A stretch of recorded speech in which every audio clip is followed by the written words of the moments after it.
আসসালামু আলাইকুম। আশা করি সবাই ভালো আছেন। তো দেখেন এই যে মাটির সাথে আবার আরেকটা ডিম পাইলাম। তো এরকম অসংখ্য আছে, আসলে সবগুলো ভিডিও করে রাখা হয় নাই। তারপরে এই জায়গায় আছে, এই জায়গায় একসাথে দুইটা। তো কিছু মানে মাটি এখানে পড়ছে, কিছু মাটি ওখানে পড়ছে। তো এই জায়গায় দুইটা ডিম ভাঙে গেছে। তারপরে আবার এই জায়গায় দেখেন, এই জায়গায় আরেকটা ডিম, মানে কোদাল দিয়ে কোপ দিচ্ছে, যে কোপের সাথে সাথে ডিম ভেঙে গেছে। তো এগুলা হয়েছে যে আমি যে খামারের মধ্যে যে ছোট্ট পুষ্কুনিটা, এই পুষ্কুনির মধ্যে পুষ্কুনির পানি হিসা ফলানোর পরে যখন মাটিগুলা কাটতেছি, এখন মাটিগুলা কাটটা পারগুলা বাঁধতেছি। তো এখন কাদা মাটির ভিতরে ডিম। তো আসলে এই ডিমগুলা আসলো কোথার থেকে?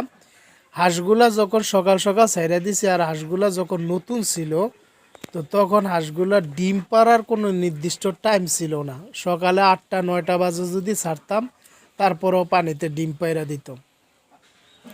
তো তার কারণে এখন কাদামাটির সাথে অনেক ডিম, মানে এগুলা নষ্ট হয়ে রয়েছে, আর অনেক পুরনো ডিম নষ্ট হয়ে রয়েছে।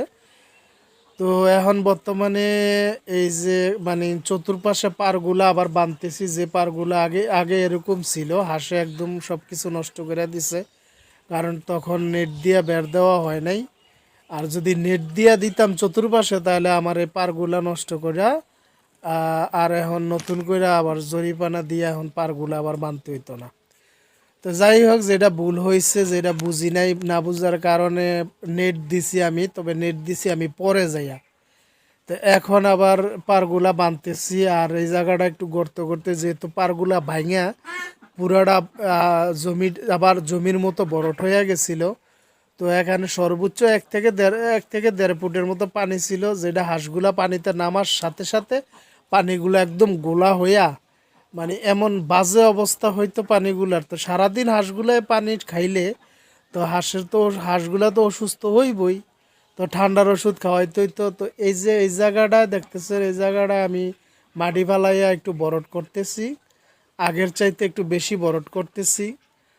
আর এই জায়গাটায় হাঁসগুলা যখন পানির থেকে উইটটা উপরে থাকতে পারে, আর চতুর্পাশে একটা নেটের বেড় দিমু, আর এটার মধ্যে পানি থাকবো, হাঁসগুলা যখন মন চাইবো পানিতে নামবো, আর এই জায়গাটায় আইসা যাতে বসতে পারে। তো এই ছিল আজকের ভিডিও। আর সম্পূর্ণ কাজ শেষ হইলে আবার ইনশাল্লাহ একটা ভিডিও করবো। তো সবাই ভালো থাকবেন, সুস্থ থাকবেন, আল্লাহ হাফেজ।